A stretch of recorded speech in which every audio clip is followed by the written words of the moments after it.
Hello friends, welcome to Gargi classes. Date आज की 19 दिसंबर 2020 और देख लेते हैं इंपॉर्टेंट आर्टिकल्स जो आज हम इंडियन एक्सप्रेस के एडिटोरियल और आइडिया पेज से डिस्कस करने वाले हैं। सबसे पहला आर्टिकल है that is about a narrow window. Supreme court ने जो इंटरवीन करने के लिए कहा है कि जो फार्मर्स का जो प्रोटेस्ट चल रहा है उसमें, और सरकार अभी तक कोई भी नेगोशिएशंस का सहारा लेकर के कोई फाइनलाइज नहीं कर पा रही है कि किस तरीके से इस प्रोटेस्ट को ख़त्म किया जाए और एक इन बिटवीन या मिड पाथ निकाला जा सके, क्योंकि दोनों की दोनों पार्टीज़, फार्मर्स और गवर्नमेंट, मैक्सिमलिज्म को कहीं ना कहीं अडॉप्ट करे हुए है कि हाँ, हमारी जो ज़रूरत है वो पूरी की पूरी हो, 100% पूरी हो। गवर्नमेंट भी ये चाहती है तो उधर फार्मर्स भी चाह रहे हैं। तो एक बिचौलिए के तौर पे एक तरीके से कैसे भी करके मैटर को सॉर्ट आउट करने के लिए सुप्रीम कोर्ट ने एक नैरो विंडो ओपन की है। तो ये एक अपॉर्चुनिटी का काम है जिसमें कहीं ना कहीं दोनों के दोनों को एक मौका देना चाहिए। तो अभी सरकार की तरफ से कोई एश्योरेंस दी नहीं गई है, बाकी वही बात है, आगे देखने वाली बात है। फार्मर्स के प्रोटेस्ट से रिलेटेड है, बिल्कुल काम का आर्टिकल नहीं है, हम डिस्कस नहीं करेंगे, मोटी चीज़ मैंने आपको बता दी। ये आर्टिकल अच्छा है, इसके बारे में हम देखेंगे, जिसमें बताया गया है कि इंडिया बांग्लादेश रिलेशनशिप के बारे में बताया है। और इस आर्टिकल में देखेंगे कि अभी क्या हुआ है जिसकी वजह से ये न्यूज़ में है, और किस तरीके से पूरा टाइमलाइन भी थोड़ी बहुत बताई हुई है। जानेंगे कि कैसे रिलेशन हमारे इवॉल्व हुए हैं जब से हम इंडिपेंडेंट हुए 1947 की अगर बात करें तब से लेके अब तक। तो इस पेज पे ये वाला आर्टिकल बात करेंगे। ये बिल्कुल काम का नहीं है हमारे अभी तक। पाकिस्तान का ये ब्लास्फेमी से रिलेटेड ये केस है कि जिस तरीके से हमारे यहाँ पर माइनॉरिटीज़ के सामने बहुत सारे इश्यूज आते रहते हैं, तो उसी तरीके से पाकिस्तान में भी अभी क्रिश्चियनिटी के अगेंस्ट में लगातार एक कोशिश की जा रही है कि उनको कैसे दबाया जाए। ठीक है, ब्लास्फेमी की धर्मांधता, मतलब धर्म के खिलाफ अगर कोई बोले तो उसको लेकर के फिर बाद में पाकिस्तान में बहुत सारे काम किए जा रहे हैं। इवन वहाँ की जुडिशरी भी मतलब ब्लास्फेमी के केसेस को टैकल कर रही है, वो हमारे काम का बिल्कुल भी नहीं है। ठीक है, इस वाले आर्टिकल में हम देखेंगे तो एमएसपीज़ के बारे में बात की जा रही है। ये लास्ट के 2 पैराग्राफ्स हैं जिसमें हम बात करेंगे, वही फार्मर्स के प्रोटेस्ट से रिलेटेड है। बहुत बात कर चुके हैं, बहुत कुछ देख चुके हैं, यहाँ पर 2 चीज़ें अच्छी हैं वो हम पिक करेंगे इस आर्टिकल से। ओके, तो इस पेज से एक तो ये वाला और एक ये पोर्शन, ये 2 चीज़ें डिस्कस करेंगे। इसके आगे अगर आइडिया पेज पे चलें तो ये आर्टिकल क्लाइमेट चेंज से रिलेटेड है, जिसमें पेरिस क्लाइमेट चेंज एग्रीमेंट और साथ में हमारे यहाँ पर एनर्जी पे रिलायबिलिटी, जिसमें हम अभी भी थर्मल पावर के ऊपर कहीं ना कहीं रिलाय कर रहे हैं, और साथ में हम एस्पायर कर रहे हैं कि रिन्यूएबल एनर्जी ज़्यादा से ज़्यादा इंस्टॉलेशन क्रिएट किया जा सके। ठीक है, तो क्या चैलेंजेस हैं, कहाँ अभी हम खड़े हैं और क्या टारगेट्स हैं, वो देखेंगे। आर्टिकल अच्छा है, ये आर्टिकल हमारे काम का नहीं है, एक बार आप रीडिंग मारना चाहो देख लो, बाकी मुझे कुछ ठीक लगा नहीं इसमें। ठीक है, ये वाला आर्टिकल है वही नेशनल फैमिली हेल्थ सर्वे 5 का जो डेटा आया है उसी को एनालाइज किया जा रहा है। देखेंगे इस आर्टिकल को, क्योंकि रिपोर्ट तो हमने देख ली, बट डेटा को एक तरीके से आप देख सकते हो एनालाइज करना, वो हम जानेंगे इस आर्टिकल में। तो ओवरऑल 3 आर्टिकल हो गए, एक छोटा सा आर्टिकल हो गया जिसका हम स्मॉल पार्ट डिस्कस करेंगे। सबसे पहले एमएसपी के रिलेटेड जो आर्टिकल के 2 पॉइंट्स हैं वो हम यहाँ से पिक करेंगे, तो आप इनको लिख लेना, जो भी आपके फार्मर्स प्रोटेस्ट से रिलेटेड जो भी हमने डिस्कस किया उसमें ऐड ऑन कर लेना आप। ओके, देखो कि एनकरेज करने की ज़रूरत है जो भी फार्मर्स हैं, स्पेसिफिकली बात की जाए हरियाणा और पंजाब के, उनको हमें प्रमोट करना चाहिए कि वो वेजिटेबल और फ्रूट्स की तरफ इंक्लाइन होते हुए दिखाई दे। उनके लिए क्या करना चाहिए, उनके लिए भी एमएसपीज डिक्लेयर की जाए और उनको कहीं ना कहीं सपोर्ट देने की ज़रूरत है। इसके लिए क्या करे गवर्नमेंट, जो कोल्ड चेन इंफ्रास्ट्रक्चर है, ठीक है, तो वो बनाए जिससे कि पेरिशेबल प्रोडक्ट है ना वो लंबी टाइम तक रह सके, ख़राब ना हो जल्दी से। और ऐसा नहीं कि जैसे ही उन्होंने हार्वेस्ट किया और हार्वेस्ट करते ही उनको मार्केट में बेचना पड़े, ये उनके ऊपर प्रेशर ना बने। वो कम से कम अगर लंबे समय तक उनको प्रॉपर भाव ना मिले वेजिटेबल्स के, फ्रूट्स के, तो उसको वो होल्ड कर सके और फिर आराम से बेच सके एप्रोप्रिएट टाइम पे। तो ज़रूरत क्या है कि जो हाई वैल्यू क्रॉप्स हैं उनके लिए भी एक एश्योरेंस देने की ज़रूरत है, डाइवर्सिफाई करवाने की ज़रूरत है। ठीक है, एक तो ये करने की ज़रूरत। दूसरा पॉइंट यहाँ पे राइटर बोल रहे हैं कि नीति आयोग में कुछ फार्मर्स या फार्मिंग से रिलेटेड जो एक्सपर्ट्स हैं उनको इंट्रोड्यूस करने की ज़रूरत है, जिससे कि नए कानून अगर बने फार्मिंग से रिलेटेड तो उनमें फार्मर्स के रियल कंसर्न्स को एड्रेस किया जा सके। तो ये 2 जो चीज़ें हैं बड़ी अच्छी बताई हैं यहाँ पे, और इसमें हम देख सकते हैं कि हमारे यहाँ पर एमएस स्वामीनाथन, गुरुदेव एस खुश, या फिर सुरिंदर के वासल, या फिर रतन लाल, ऐसे करके हमारे यहाँ पर बहुत सारे वर्ल्ड फूड लॉरेट्स हैं जिनको बहुत सारा एक्सपीरियंस है। तो क्यों ना एक एग्रीकल्चरल थिंक टैंक बना दिया जाए, जो कि नीति आयोग जब भी कोई पॉलिसी बनाए फार्मिंग से रिलेटेड तो इस एग्रीकल्चरल थिंक टैंक से कंसल्ट करे। अभी प्रॉब्लम हमें पता है कि कंसल्टेशन, डेलिब्रेशन या डिस्कशन की कमी की वजह से ही ये कहीं ना कहीं प्रोटेस्ट को पॉलिटिक्स के हत्थे चढ़ गया है ये पूरा का पूरा, ठीक है, जिसमें पार्टीज आ गई हैं, राजनीति खेली जा रही है चारों तरफ से। तो मेन जो पॉइंट थे वो दो हमने यहाँ से पिक किए, इसके अलावा बाकी चीज़ें रिपीट ही हो रही हैं, कुछ नया नहीं है। अब चलते हैं दूसरे आर्टिकल की तरफ। नेक्स्ट आर्टिकल है अ फ्रेंड इंडीड। देखो अभी इनॉग्रेशन किया गया है 11 किलोमीटर रेल लिंक का वेस्ट बंगाल और बांग्लादेश के बीच में। तो ये अपने आप में पिछले कुछ सालों की अगर बात करें तो ये 5वां प्रोजेक्ट है जिसका इनॉग्रेशन किया गया है दोनों देशों के प्रधानमंत्रियों के द्वारा मिलकर के। तो आप देखोगे दिल्ली और ढाका लगातार स्टेडी एफर्ट्स लगा रहे हैं कि कैसे भी करके जो कॉन्सिक्वेंसेस पार्टीशन के हैं सब कॉन्टिनेंट में, जो पॉलिटिकली डिवीज़न हुआ था 1947 में, तो उन सारे जो नेगेटिव कॉन्सिक्वेंसेस हैं उनको ख़त्म किया जाए एटलीस्ट सब कॉन्टिनेंट के ईस्टर्न पार्ट में, मतलब साउथ एशियन सब कॉन्टिनेंट के ईस्टर्न पार्ट में। पॉलिटिकल पार्टीशन 1947 में हो गया था जिसमें पाकिस्तान बन गया। तो हमारे यहाँ पर आप देखोगे तो इकोनॉमिक डिसोसिएशन इतना जल्दी नहीं आया था, ठीक है। 1947 के बाद में ऐसा नहीं कि इकोनॉमिकल ट्रांजैक्शन बिल्कुल बंद हो गए थे, पॉलिटिकली तो पार्टीशन हो गया था, बट 1965 में जैसे ही इंडिया पाकिस्तान वॉर शुरू हुआ तो उसके बाद में बॉर्डर्स को क्लोज करना शुरू कर दिया था इंडिया ने, और फिर उसके बाद में गुड्स का और पीपल का जो एक दूसरे का जो एक्सचेंज था वो फिर बाद में मूवमेंट जो था वो बंद कर दिया गया। इसके बाद में आप देखोगे सब कॉन्टिनेंट लगातार इनवर्ड होने लग गया। इकोनॉमिक ओरिएंटेशन की अगर बात करें, मतलब सेल्फ सफिशिएंसी, हर चीज़ खुद से बनाना, खुद पे करना, उन पर हम रिलाई करना शुरू कर गए थे। तो कहने का मतलब कि डी एम्फेसाइज करना शुरू कर दिया था ट्रांस बॉर्डर कनेक्टिविटीज़ को, कि हाँ एक दूसरे कंट्रीज़ में जाकर के यहाँ के लोग काम कर सकते हैं, हम इकोनॉमिकली और प्रॉस्पर हो सकते हैं। तो खुद से ही खुद पर डिपेंडेंसी ज़्यादा विश्वास में आई, बजाय कि एक दूसरे का कोऑपरेशन या कनेक्टिविटी को इम्प्रूव करना। कब? 1965 के बाद में।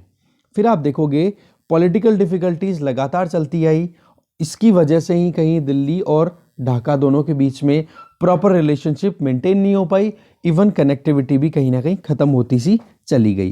और आज आप देखोगे कि इकोनॉमिक इंपॉर्टेंस को रिकग्निशन भी मिल रहा है, तो उसी का कहीं ना कहीं नतीजा ये निकल के आ रहा है कि पिछले दशक में हम देखें कि पॉलिटिकल टाइज भी दोनों कंट्रीज़ के बीच में थोड़े से ठीक होते चले जा रहे हैं, और सिस्टमेटिक एफर्ट्स भी लगाए जा रहे हैं कि कैसे भी करके जो नेचुरल कनेक्टिविटीज़ हैं, क्योंकि आज आप देखोगे बांग्लादेश को 3 तरफ से तो इंडिया ने घेरे हुए हैं, ठीक है। तो एक नेचुरल कनेक्टिविटी हमारे यहाँ पर है, तो क्यों ना एक proper economic political integration provide किया जाए इस साउथ एशियन सब कॉन्टिनेंट को, ठीक है।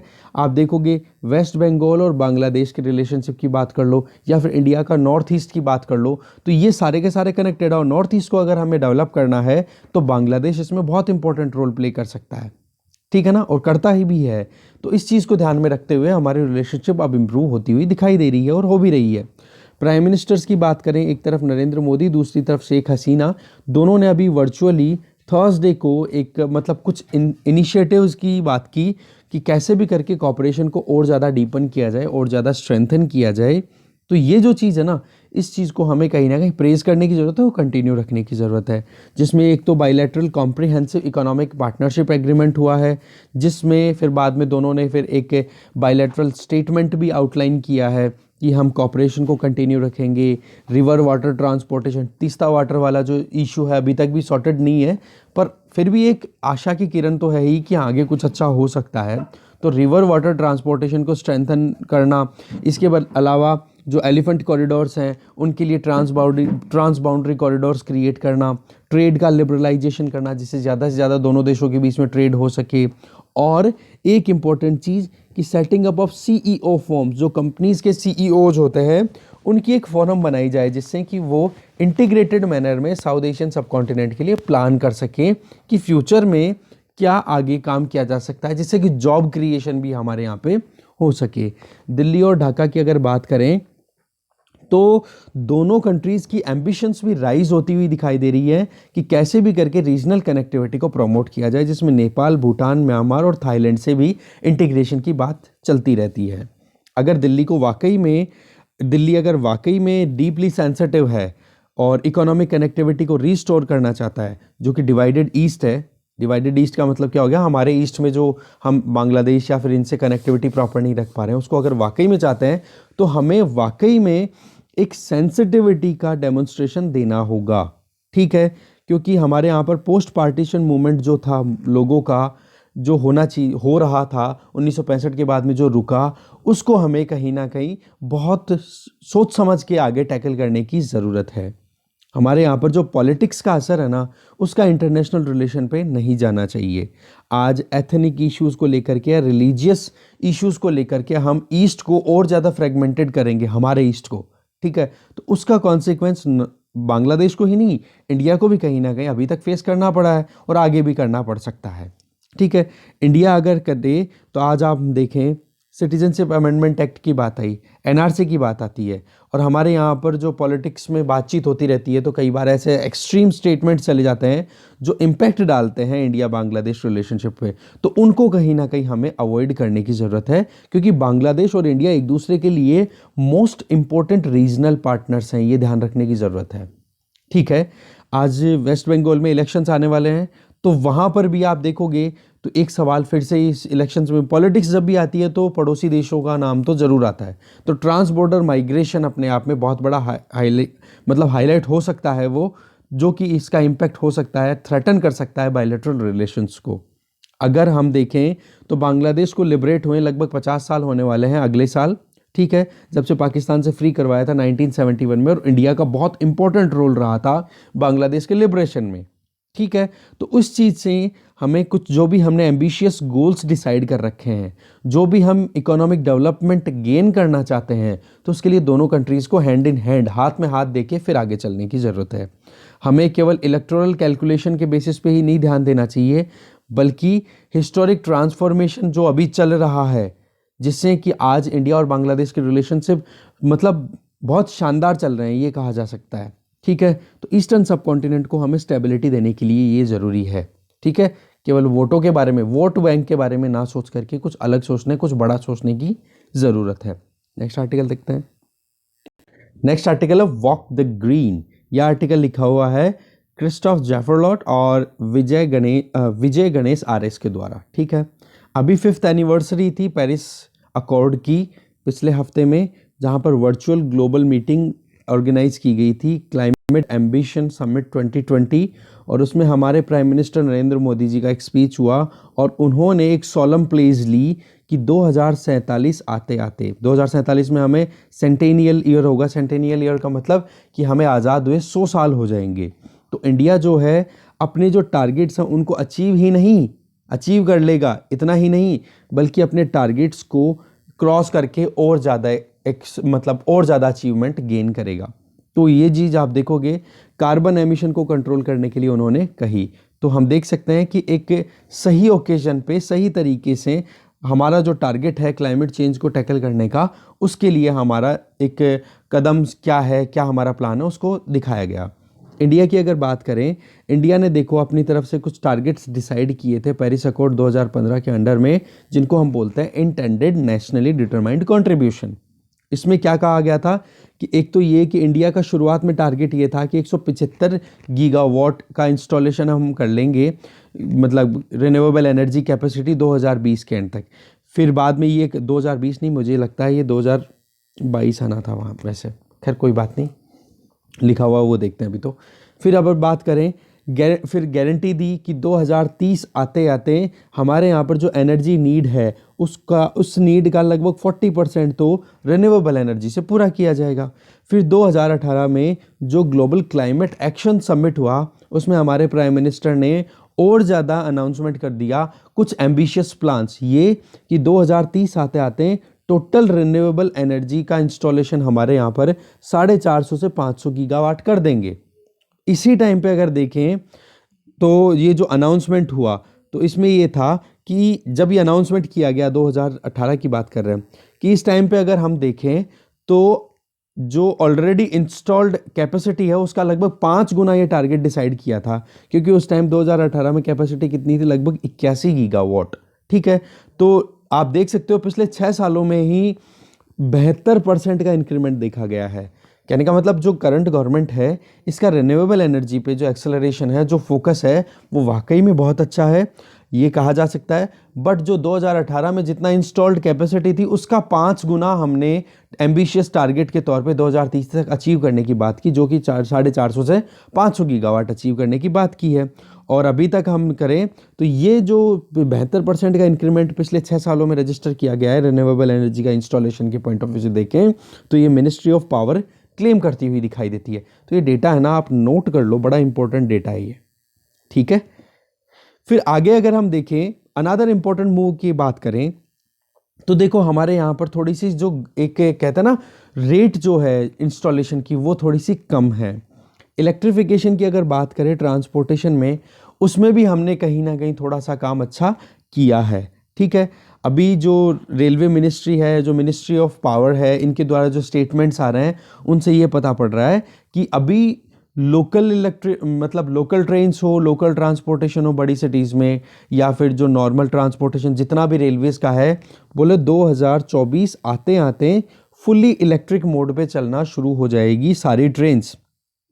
और इलेक्ट्रिक लाइंस का इंस्टॉलेशन है वो 2023 के एंड तक आते आते कंप्लीट हो जाएगा। तो ये चीज़ भी अपने आप में अच्छी चीज़ है।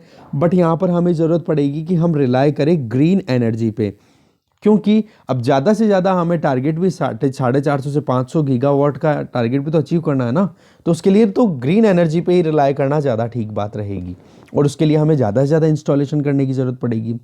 पर हम देखें सोलर इंडस्ट्री की अगर बात करें, तो अभी थोड़ी सी कहीं ना कहीं परेशानियों का सामना करती हुई दिखाई दे रही है। कि शुरुआत के 2020 के शुरुआती सालों की अगर बात करें, तो बहुत सारी जो ऑक्शंस या बिडिंग जो थी वो कहीं ना कहीं कैंसिल होती हुई दिखाई दी रही। सही में कोविड-19 आ गया तो उसकी वजह से और ज़्यादा परेशानियां हो रही हैं। इन्वेस्टर्स की अगर बात करें तो वो ऑलरेडी टफ टाइम या टफ मार्केट को फेस कर रहे हैं, क्योंकि जैसे ही चाइना ने अपने सोलर सप्लाई को रोक दिया, सोलर पैनल की सप्लाई को रोक दिया, और रही सही में हमारे जो चाइना के साथ में रिलेशनशिप बिगड़े हैं, तो उसकी वजह से भी कहीं ना कहीं ट्रेड पे इम्पैक्ट आया है। क्योंकि चाइना जो है वो कहीं ना कहीं सस्ते सोलर पैनल अवेल कराता है और सस्ती बैटरियाँ अवेल कराता है।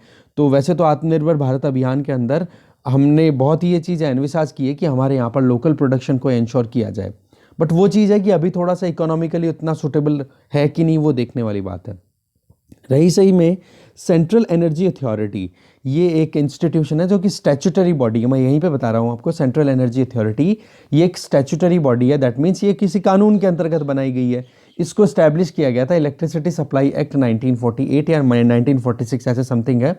फिर इसको टेक ओवर कर लिया गया इलेक्ट्रिसिटी एक्ट 2003। तो करंटली ये कौन सी एक्ट के अंडर आ रही है? Central energy authority electricity act 2003। ये गवर्नमेंट ऑफ इंडिया को एडवाइस करती है कि किस तरीके से एनर्जी एफिशिएंसी, एनर्जी प्रोडक्शन को हम एम्पावर कर सकते हैं। तो इन्होंने एक रिपोर्ट रिलीज की है जिसका नाम है under construction renewable energy projects. तो इन्होंने लगभग 90 रिन्यूएबल एनर्जी प्रोजेक्ट्स जिनका टोटल कैपेसिटी है लगभग 34.4 गीगावाट, वो कहीं ना कहीं बहुत ही डिले को फेस कर रहे हैं बहुत सारे रीजंस की वजह से। और इस 34.4 गीगावाट में से, ये डेटा काम का नहीं है भाई, ध्यान रखना, ठीक है, केवल ये रिपोर्ट देख लेना कि इसमें बताया गया था कि प्रॉब्लम्स का सामना करना पड़ रहा है। ओके, कि 20 गीगावाट जो वर्थ है प्रोजेक्ट की, वो तो डिले देख रही है। इसमें सबसे बड़ी प्रॉब्लम क्या है? जो एक्सटेंशन है वो भी दिया गया है, और कोविड-19 की वजह से उनका इम्प्लीमेंटेशन और भी डिले हो गया है। तो इस वजह से कहीं ना कहीं परेशानी हो रही है।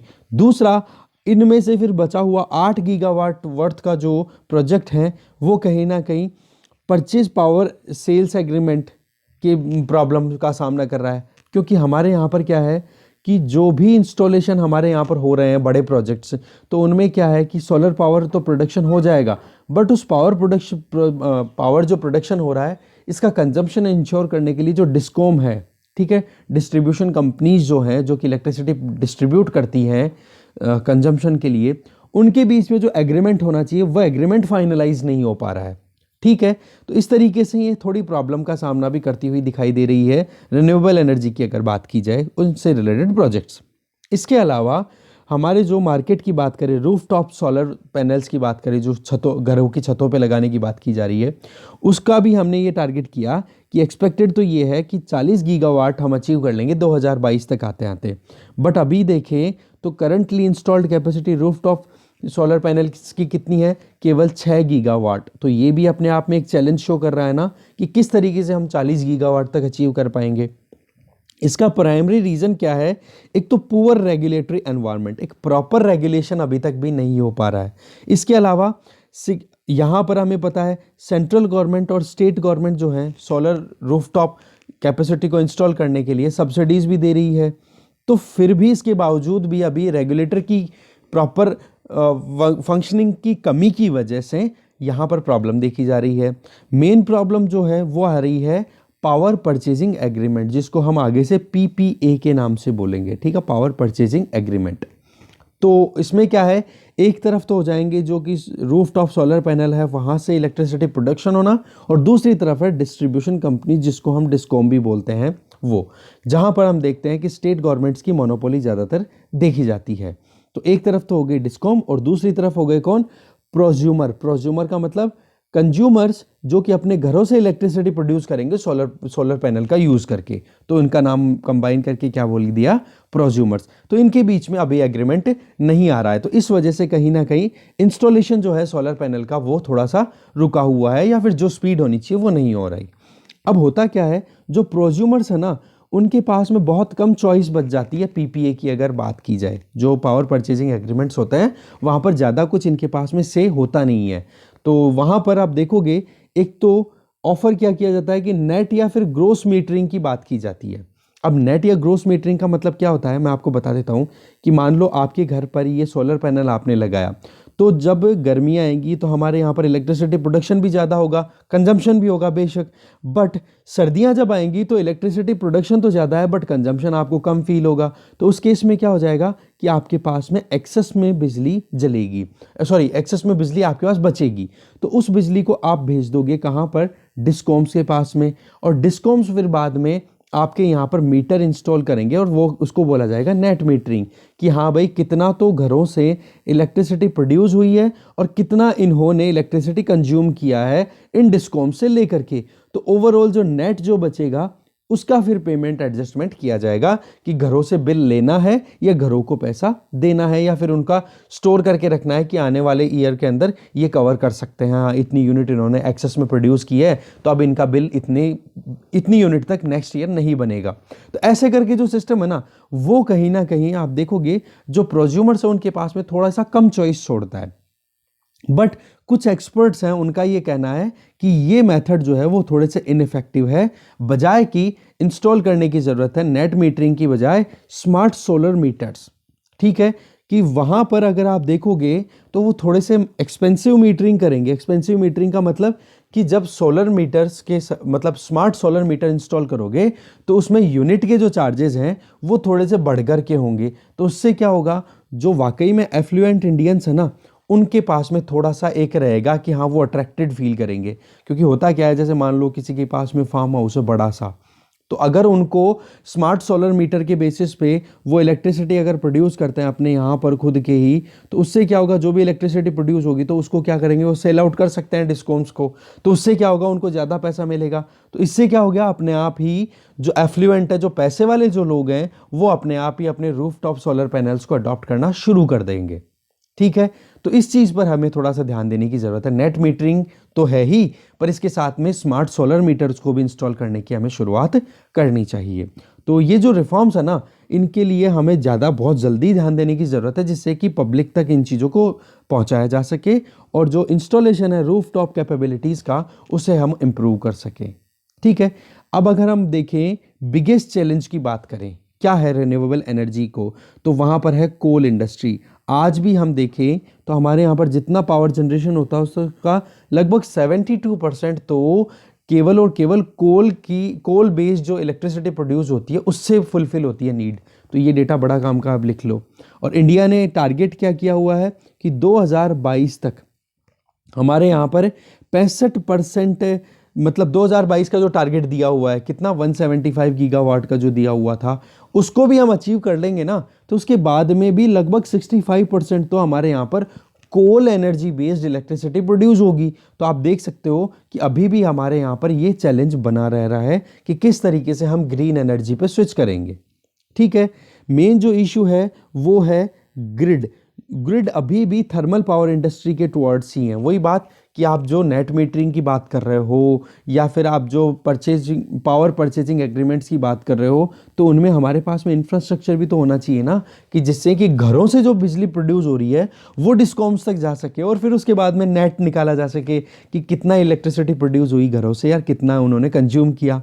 तो अपने आप में ये बड़ी प्रॉब्लम है। इसके अलावा जो दूसरी प्रॉब्लम है दैट इज़ फिनेंशियल डिस्ट्रेस, जो कि डिस्कॉम देख रहे हैं। इनके बारे में बहुत आर्टिकल्स आए हैं, 2019 में भी आए थे। जब से कोविड-19 आया ना तब से तो देखो ध्यान दिया नहीं जा रहा डिस्कॉम्स पे इतना। ठीक है, उसके पहले इतना मतलब आर्टिकल आए हैं कि डिस्कॉम्स बहुत ज़्यादा स्ट्रेस में चल रहे हैं, इनके पास पैसे नहीं है, ये प्रोजेक्ट्स नए नहीं कर पा रहे हैं, अपग्रेड नहीं कर रहे हैं मशीनरी को, तो वो प्रॉब्लम जो है वो अभी भी कंटिन्यू है ही। तो फाइनेंशियल डिस्ट्रेस जो है डिस्कॉम्स में वो बड़ी प्रॉब्लम का कारण बन रहा है। इसी वजह से ये अपने प्लांट्स को मॉडर्नाइज नहीं कर पाते हैं और लगातार थर्मल इंडस्ट्री पर ही डिपेंडेंट है, जो कि इनएफिशिएंटली वर्क करती है।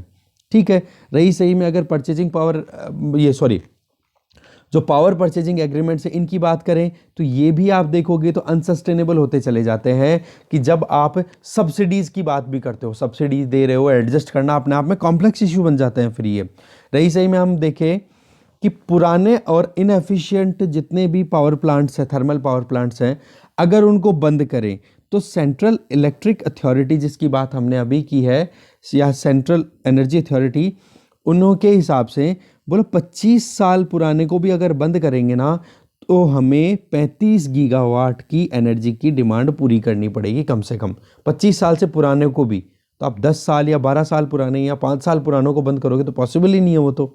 ठीक है, तो कहने का मतलब प्रैक्टिकली अभी बहुत मुश्किलों का सामना करना पड़ रहा है इन सारे गोल्स को अचीव करना। ऐसा नहीं है नहीं हो पाएगा, हो सकता है, पर हमें थोड़ा सा एम्बिशियस गोल्स को अचीव करने के लिए खुद की गाड़ी पे एक्सेलरेटर थोड़ा ज़्यादा मारना पड़ेगा तरीके से, इन कंट्रोल्ड मैनर।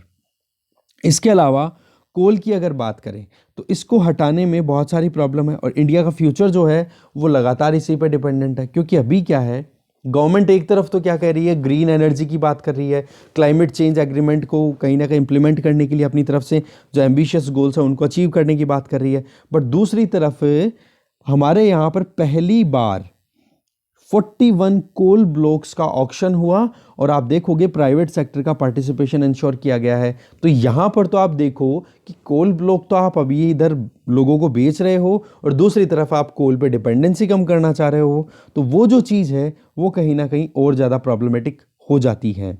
तो हम देखें, हम अभी क्या है लगभग 30% हमारी कोल डिमांड पूरी करता है इंपोर्टेड कोल्स पे।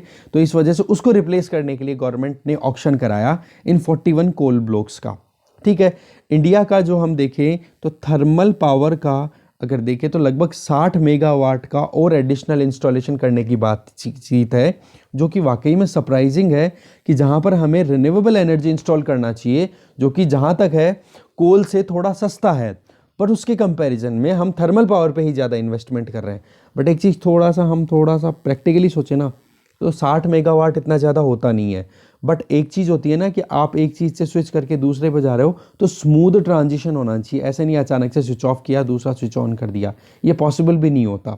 क्योंकि आप देखो कितना ज़्यादा डिसरप्शन आ जाएगा अगर अचानक से सारे कोल ब्लॉक्स को इनको बंद कर दिया, लोगों का रोजगार चला जाएगा, वैसे ही अनएम्प्लॉयमेंट कितना ज़्यादा है, हमारे बहुत सारी प्रॉब्लम आ जाती हैं।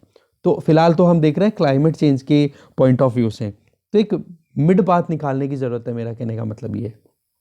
इसके अलावा क्लाइमेट चेंज मिटिगेशन की अगर बात करें तो इसका एक दूसरा की स्टोन और होता है, दैट इज कार्बन सीक्वेस्ट्रेशन। इसका मतलब कि एनवायरनमेंट में जितना कार्बन डाइऑक्साइड या कार्बन है उसको कैसे कैप्चर किया जाए, और इसमें सबसे इंपॉर्टेंट रोल प्ले करते हैं फॉरेस्ट, क्योंकि वो कार्बन डाइऑक्साइड को अपने फूड की तरह यूज़ करते हैं या फिर अदर कोई प्लांट रिसोर्सेज हों उनका। तो हमारा टारगेट क्या है, जो हमारी फॉरेस्ट पॉलिसी है उसमें लगभग की 33% हमारा फॉरेस्ट कवर होगा, जो भी हमारा टोटल जो ज्योग्राफिकल एरिया है उसका। जबकि अभी हमारा कितना चल रहा है लेवल 21%। अब इस 21% को भी हमने अलग अलग कैटेगरीज में डिवाइड कर रखा है, जिनमें 3 मेन कैटेगरीज हैं। नंबर 1 वेरी डेंस फॉरेस्ट, जो कि इस 21% में से केवल 3% पे ही है। दूसरा अगर देखें मॉडरेटली डेंस फॉरेस्ट, वो भी 9% पे है। तो ओपन फॉरेस्ट वो भी 9% पे ही है। तो ओवरऑल आप देखोगे तो टारगेट तो 33% का है, पर हमारे पास में अभी फॉरेस्ट कितने एरिया पे है, टोटल ज्योग्राफिकल एरिया की बात करें तो केवल 21% एरिया पे। तो अभी इसको भी इंक्रीज करने की जरूरत है। बट ट्रेंड क्या है वो अगर हम देखें तो मॉडरेटली डेंस फॉरेस्ट हैं वो तो देखो अब लगातार डिक्लाइन करते जा रहे हैं। दूसरा अगर हम देखें जो कॉमर्शियल प्लांटेशंस हैं, जैसे यूँ मान लो कि ऐसे पौधे लगाना जो फ्रूट बियरिंग है, जिनके मतलब एक तरीके से फ्रूट्स लगते हैं, अगर उनसे हम कंपनसेट कर रहे हैं फॉरेस्ट को, तो वो कितना जस्टिफाइबल हो पाएगा कि आप 21% को मेंटेन तो रख रहे हो, बट फॉरेस्ट जो रियल में फॉरेस्ट जिसको हम कंसिडर करते हैं उनकी तो कटाई हो रही है, बट जो कॉमर्शियल प्लांटेशन आप उसको बढ़ाए जा रहे हो। तो उस चीज़ से आप क्या कहते हो कि 21% आपके पास फॉरेस्ट है, तो वो रियल सेंस में फॉरेस्ट थोड़े ना हुआ। तो फॉरेस्ट इस चीज़ का कहीं इस डैमेज को लगातार सफ़र करता जा रहा है, कहीं ना कहीं फेस करता जा रहा है इस प्रॉब्लम को। तो क्वेश्चन आ जाता है कि फॉरेस्ट कवर लगातार डिक्लाइन कर रहा है, बायोडाइवर्सिटी लगातार घटती चली जा रही है। जैसे हॉटस्पॉट्स की बात करें, वेस्टर्न घाट की बात करें, या फिर जो फॉरेस्ट है नॉर्थ ईस्ट में, वहाँ पर भी देखें तो लगातार डिक्लाइन देखा जा रहा है। बायोडाइवर्सिटी लॉसेस भी लगातार रजिस्टर किए जा रहे हैं। और ह्यूमन एक्सपेंशन, क्योंकि पॉपुलेशन का जो प्रेशर है हमारे यहाँ पर नेचुरल रिसोर्सेज पे, वो लगातार बढ़ता चला जा रहा है। इसके अलावा आप देखोगे रिसेंट जो नॉर्थ ईस्ट से रिलेटेड जो रिपोर्ट आई है फॉरेस्ट कवरेज की, तो वहाँ पर पिछले दशक में लगातार एक कहते हैं ना मोस्ट डैमेजिंग पास्ट डिकेड निकला है। ठीक है, 8 स्टेट्स की अगर बात करें नॉर्थ ईस्ट में, केवल असम और त्रिपुरा ऐसे 2 स्टेट्स हैं जहां पर फॉरेस्ट कवर डिक्लाइन नहीं किया, बाकी बचे हुए में डिक्लाइन देखा गया है। तो ये जो चीज़ है बड़ी कंसर्निंग है, इस पर हमें ध्यान देने की ज़रूरत है अगर हम वाकई में क्लाइमेट चेंज को टैकल करना चाहते हैं। तो अभी ये टाइम है जहां पर इंडिया जो है बोल्ड एक्शंस लेने के लिए तैयार भी है, तो करना भी है कि 2047 आते आते हमें कार्बन न्यूट्रल करने की, हमने एक तरीके से यूँ कह सकते हैं कि हाँ फुली एक तरीके से रिन्यूएबल एनर्जी पर रिलाई करना शुरू कर देंगे। तो हमें एक ग्रीन रिकवरी पे जाने की ज़रूरत है। देखो कोविड-19 के क्राइसिस ने थोड़ी प्रॉब्लम तो बना दी है, बट हमें वाकई में सस्टेनेबल ग्रोथ को अगर इंश्योर करना है तो इसके लिए हमें ग्रीन एनर्जी पर ही ध्यान देना पड़ेगा। ठीक है, इसके लिए पॉलिटिकल विल की भी ज़रूरत है। तो हमें कहीं ना कहीं जो रिसोर्सेज हैं इनको भी प्रोटेक्ट और प्रिवेंट करने की ज़रूरत है, इनका जुडिशियस यूज़ होना चाहिए। ठीक है, नेक्स्ट आर्टिकल देखते हैं। नेक्स्ट आर्टिकल है the kids are not all right. ये आर्टिकल लिखा हुआ है सनी जोस के द्वारा। देखो अंडर नरिशमेंट से रिलेटेड जो अभी डेटा आया है नेशनल फैमिली हेल्थ सर्वे 5 के द्वारा, उसमें इंडिया के लिए हमें कहीं ना कहीं वर्सनिंग सिचुएशन बताई जा रही है कि किस तरीके से आज भी हमारे बच्चे हैं वो बड़ी परेशानियों का सामना कर रहे हैं। तो अभी जो लेटेस्ट फेज़ का जो डेटा आया है उसमें 5 तो यूनियन टेरिटरीज़ और 17 स्टेट्स को कंसिडर किया गया है। स्टेट्स की अगर बात करें तो ये यहाँ पर कैटेगराइजेशन दिया हुआ है कि साउथ के स्टेट्स लिए गए हैं आंध्र प्रदेश, कर्नाटका, केरल, तेलंगाना, और 3 स्टेट्स लिए हैं वेस्ट से जिनमें गोवा, गुजरात, महाराष्ट्र, 2 लिए हैं ईस्ट से जिसमें बिहार और वेस्ट बंगाल, 1 लिया है नॉर्थ से जिसका नाम है हिमाचल प्रदेश, और बचे हुए जितने भी हैं वो नॉर्थ ईस्ट से हैं जिनमें कि असम, मणिपुर, मेघालय, मिजोरम, नागालैंड, सिक्किम और त्रिपुरा लिए हुए हैं। तो 17 स्टेट्स की अगर बात करें और उनमें स्टंटिंग की अगर प्रॉब्लम की बात करें, स्टंटिंग का मतलब एज के हिसाब से बच्चे की हाइट कितनी है, तो उसकी अगर बात करें अंडर 5 से पहले, तो 11 स्टेट्स में मतलब वेरिएशन बहुत ज़्यादा देखा गया है। बट आप देखोगे इसमें जो स्टंटिंग है वो लगातार कहीं ना कहीं ग्रेवर सिचुएशन शो करती आ रही है। उसमें त्रिपुरा की अगर बात करो तो 8% पॉइंट से वहाँ पर स्टंटिंग बढ़ी है, कम नहीं हुई है। मतलब बच्चों की हाइट उम्र के हिसाब से कम ही है, बढ़ नहीं पा रही है, मतलब न्यूट्रिशन की कंजप्शन की कमी है। गोवा, तेलंगाना की अगर बात करें तो वहाँ पर 5% का वहाँ पर देखा गया इंक्रीमेंट।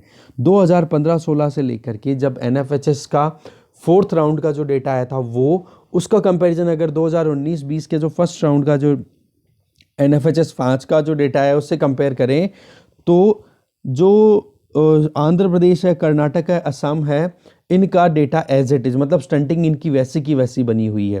केवल 3 स्टेट्स हैं जिनमें सिक्किम, मणिपुर, बिहार है, वहाँ पर थोड़ा सा एक्सेप्शन हमारे पास में आता है कि स्टंटिंग में कमी देखी गई है। तो ये चीज़ कहीं ना कहीं थोड़ी सी एनकरेजिंग दिखाई देती है केवल 3 स्टेट्स में, और बाकी स्टेट्स में देखा हमने क्या हाल है। इसके अलावा अगर हम देखें जो सदर्न स्टेट्स हैं, जहाँ पर हम देखते हैं कि वाकई में बहुत अच्छा उनके पास में इंफ्रास्ट्रक्चर है, वहाँ पर भी कहीं ना कहीं पुअर परफॉर्मेंस देखी गई है। जैसे केरल और तेलंगाना की अगर बात करें तो वहाँ पर स्टंटिंग लगातार बढ़ती चली गई है। इसके अलावा आंध्र प्रदेश कर्नाटका की बात करें तो वहाँ पर जो स्टंटिंग की प्रॉब्लम है वो डिक्लाइन कर रही है। तो माइनर सा चेंज आया है, इतना नहीं कि उसको हम कहें कि वाकई में बहुत अच्छा अचीवमेंट है, बहुत कम उन्होंने अच्छा परफॉर्म किया है।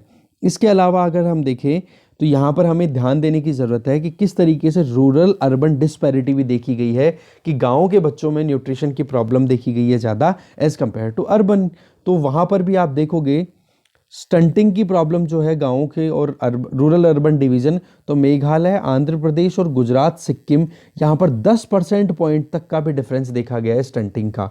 तो ये भी अपने आप में एक अलग ही चीज़ दिखा रहा है कि किस तरीके से अभी पिछले 4 सालों में स्टंटिंग की प्रॉब्लम बढ़ी है।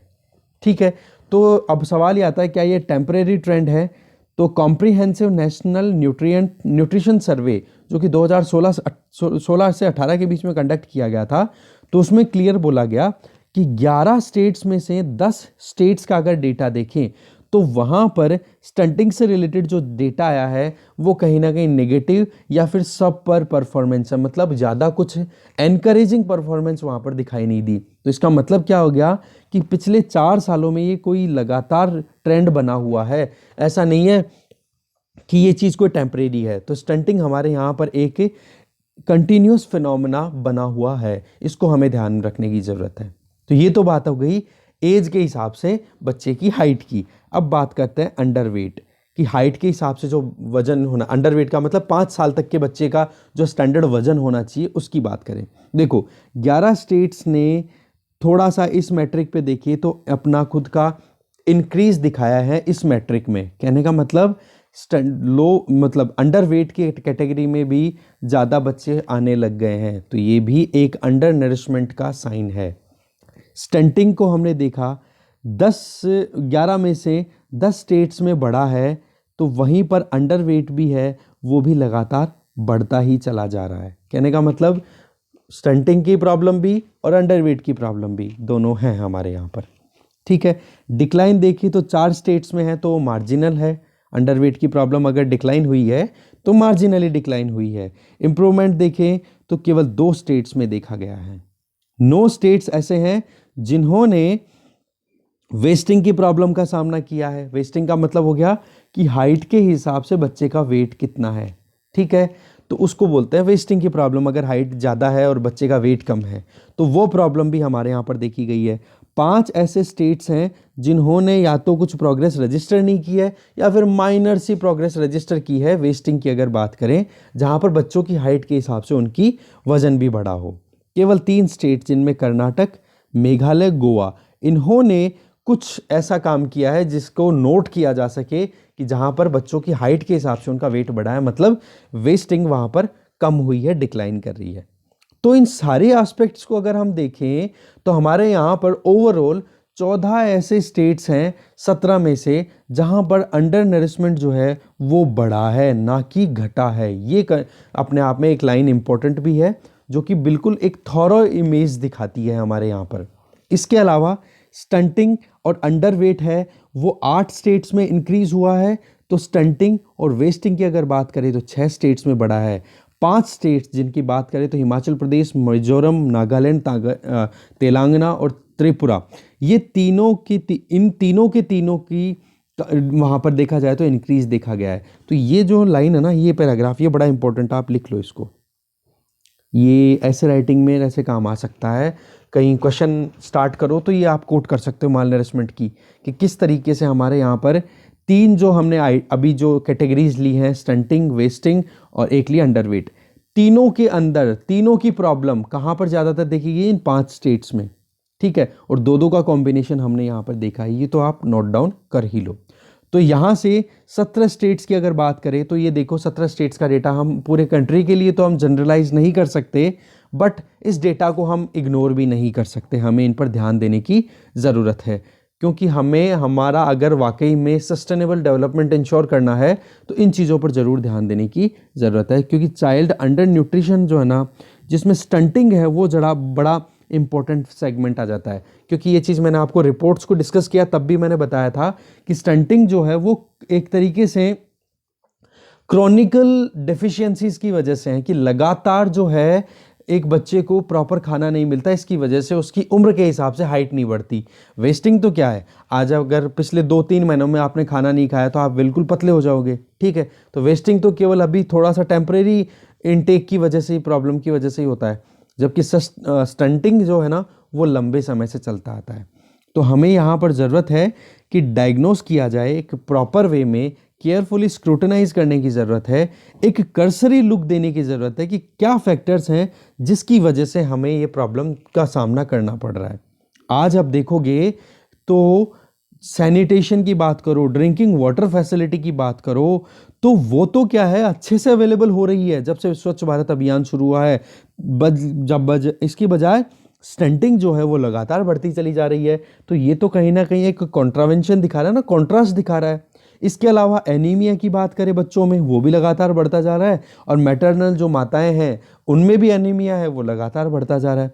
इसके साथ साथ में ही जो बच्चे 6 से 23 महीने के होते हैं उनको एडिक्वेट डाइट भी नहीं मिल पा रही है, इस वजह से उनमें माल नरिशमेंट की प्रॉब्लम लगातार बनी हुई है। तो ये भी एक चीज़ हमें ध्यान देने की ज़रूरत है कि हाइजीन का, सैनिटेशन का, ड्रिंकिंग वाटर की ये फैसिलिटीज़ तो इंक्रीज़ हुई, बट अंडर नरिशमेंट है वो लगातार बना हुआ है। तो यहाँ पर 2 ऑब्जर्वेशंस निकाल के लाना चाह रहे हैं राइटर, जिनको हमें ध्यान रखना चाहिए कि एक तो NFHS 5 ने क्या बताया कि जो स्टेट्स, अभी 17 स्टेट्स की बात की, ठीक है, तो वहाँ पर अभी क्या कोविड-19 का जो असर है उसके पहले का ही असर हमने देखा कि जो इकोनॉमी है वो डिसलरेट कर रही थी, कहीं ना कहीं अच्छा परफॉर्म नहीं कर रही थी, और उसी की वजह से कहीं ना कहीं राइजिंग जॉबलेसनेस देखी गई थी, लोगों के पास में रोजगार नहीं था, फूड सिक्योरिटी नहीं रह पाई, और उसी का असर कहीं ना कहीं आप देखोगे चाइल्ड अंडर न्यूट्रिशन में देखा गया है। तो पहला तो हो गया नौकरी नहीं होना। दूसरा, जो एग्जिस्टिंग पॉलिसीज़ हैं, जिसमें हम फूड सिक्योरिटी की जनरल में बात करें या एग्रीकल्चर पॉलिसीज़ हैं उनकी पर्टिकुलर बात करें, तो वहाँ पर हमें कहीं ना कहीं ऐसे क्रॉप्स को ज़्यादा प्रमोट करना चाहिए जो कि न्यूट्री सीरियल्स हो। इस तरीके से हमें पॉलिसी बनानी चाहिए जिससे कि ज़्यादा से ज़्यादा न्यूट्रिएंट वाले क्रॉपिंग पैटर्न को अडॉप्ट किया जाए, और फूड सिक्योरिटी में भी उन्हीं चीज़ों को दी जाए जिससे कि बच्चों में या माताओं में जो कमियां हैं उनके शरीर में, वो कमियां ना रहे। तो इसके लिए केयरफुल स्क्रूटनी होने की ज़रूरत है। आपको देखने की ज़रूरत है कि एनीमिया है, ये भी अपने आप में बहुत बड़ा है। एनीमिया मतलब आयरन की कमी होती है ना बॉडी में, उसकी वजह से हीमोग्लोबिन जो होता है वो वीक पड़ जाता है, और उसकी वजह से ऑक्सीजन कैरिंग कैपेसिटी भी रिड्यूस हो जाती है, बहुत प्रॉब्लम आनी शुरू हो जाती है।